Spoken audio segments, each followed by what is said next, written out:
বিসমিল্লাহির রহমানির রহিম। প্রিয় দেশবাসী, আসসালামু আলাইকুম। আজকে আমি আপনাদের সাথে একটি বিষয় নিয়ে খুব সংক্ষেপে দুটি কথা বলতে চাই। যে বিষয়টি সমাজের প্রত্যেকটি শ্রেণী পেশার মানুষকে স্পর্শ করে। যে বিষয়টি কি সেটি হচ্ছে আমাদের পরিবেশ। অর্থাৎ আমি, আপনি, আমরা সকলে যে পরিবেশটাতে থাকি সেই পরিবেশটি কেমন, আমার আশপাশটি কেমন। আপনারা নিশ্চয়ই অধিকাংশ ক্ষেত্রে খেয়াল করে দেখেছেন, আমরা ঢাকা শহরের যে কোনো রাস্তাঘাটই হোক, যে কোনো এলাকাই হোক, যে কোনো জেলা শহরের এলাকাই হোক, রাস্তাঘাট হোক, এমনকি উপজেলা পর্যায়েও ক্ষেত্র বিশেষে বিভিন্ন গ্রামগঞ্জেও আমরা দেখেছি যে যেখানে বাজার ঘাট বা রাস্তা চলাচলে বেশি, সেই জায়গাগুলোতে চারিদিকে একটা জিনিস খুব পরিষ্কার ভাবে চোখে পড়ে, যেটি আমরা যখন ছোট ছিলাম, আজকে থেকে 40 বছর আগে, 30 বছর আগে দৃশ্যটা এমন ছিল না, কিন্তু বর্তমানে দৃশ্যটা এইরকম। সেটা কেমন? চারিদিকে আমার আপনার আমাদের ব্যবহার করা হাতের টিস্যু, অথবা আমার আপনার খাওয়া চিপসের প্যাকেট, অথবা বাসায় ব্যবহার করা রান্নার তেল যে তার প্লাস্টিকের বোতলটি, অথবা আমি বা আপনি পানি পান করেছি প্লাস্টিকের বোতল থেকে সেই বোতলটি, এরকম আরো অনেক ধরনের আবর্জনা যত্র তত্র সব জায়গায় ছড়িয়ে আছে। কোনো জায়গায় একটু বেশি জমা হয়ে আছে, অথবা যত্র তত্র লোকালয়ে চারিদিকে ছড়িয়ে আছে।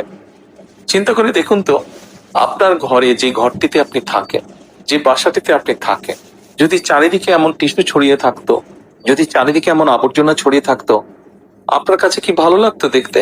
নিশ্চয়ই না, আমাদের কারো কথাই ভালো লাগতো না। কবি তো সুন্দরভাবে লিখেছেন, সবুজ শস্য শ্যামলা আমার এই ভুবন। তো আসুন না, আমরা কেন আমাদের পরিবেশটাকে সুন্দর করতে পারবো না?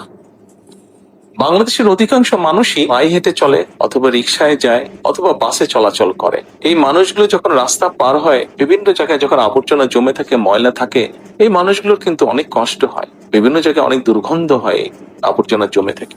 তবে আমরা যদি সকলে মিলে একটু সচেতন হই, আমরা যদি নিজেরা সচেতন হই, যত্রতত্র যদি আমাদের ব্যবহারকৃত আবর্জনাগুলো যদি যত্রতত্র আমরা না ফেলে দিই, আমরা যদি একটি নির্দিষ্ট জায়গায় এই আবর্জনাকে জমা করি এবং নির্দিষ্ট উপায়ে যদি এটাকে পরে ধ্বংস করি, তাহলে যেমন আমাদের পরিবেশটি ভালো থাকবে, ঠিক একইভাবে আমরা আমাদের পরিবেশটাকে সুন্দরভাবে রাখতে পারবো।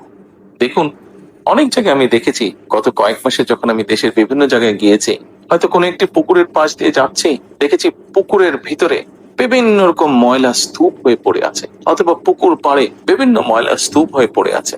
অথচ এক সময় কিন্তু এই পুকুর পাড়ে এই মানুষ বিকেলে বসতো, গল্প করত পরিবার পরিজন নিয়ে, কিন্তু এখন আবর্জনার জন্য সেটি সম্ভব হয় না। ঢাকা শহরেও বিভিন্ন পার্ক আছে, বিভিন্ন জেলা শহরেও বিভিন্ন পার্ক আছে। আমরা পার্কগুলোতে যাচ্ছি বিকেল বেলায় পরিবার পরিজনকে সাথে নিয়ে, কিন্তু গিয়ে যখন আমরা চিনেবাদাম খাচ্ছি, অথবা চিপস খাচ্ছি, অথবা বাচ্চারা লজেন্স খাচ্ছে, খেয়েই আমরা জিনিসটা সেখানে ফেলে দিচ্ছি। আমরা যখন যাই তখন হয়তো যারা পরিচ্ছন্ন কর্মী তারা হয়তো পরিষ্কার করে রাখছে, কিন্তু আমরা যখন বেরিয়ে আসছি তখন আর সেটি আগের মতন পরিষ্কার থাকছে না। কিন্তু যদি যে পরিষ্কার থাকতো, আপনি যদি পরিষ্কার করে রেখে আসেন, আপনার পরবর্তীতে যে যাবে সেও সেই পরিচ্ছন্নতা, সুন্দর পরিবেশটি উপভোগ করতে পারবে। কাজে আসুন না, আমরা যদি আজকে থেকে প্রত্যেকে সচেতন হয়, আমাদের হাতের আবর্জনা বা ব্যবহারকৃত আবর্জনা যদি নির্দিষ্ট জায়গায় সুন্দরভাবে আমরা গুছিয়ে ফেলি, তাহলে ধীরে ধীরে হয়তো আমরা আমাদের এই বাংলাদেশটাকে আবর্জনা মুক্ত করতে পারবো, সুন্দর একটি পরিবেশ গড়ে তুলতে পারবো। দেশটা তো আমাদের সকল, আমরা সকলে মিলে যদি চেষ্টা করি, সকলে মিলে যদি একটু একটু করে করি, তাহলে আমরা বড় কিছু করতে সক্ষম হব। প্রিয় দেশবাসী, আপনাদের কাছে আজকে এই সহযোগিতাটা আমি চাইছি। আমরা সকলে মিলে আসুন, চেষ্টা করি আমাদের দেশটিকে পরিষ্কার সুন্দর রাখতে। আমরা সকলে মিলে চেষ্টা করি আমাদের পরিবেশটিকে সুন্দর পরিষ্কার রাখতে, যা নিশ্চিত করবে আমাদের আগামী দিনের বংশধরদের জন্য একটি সুস্থ দেশ, সুস্থ পরিবেশ। সকলকে আন্তরিক ধন্যবাদ। আসসালামু আলাইকুম।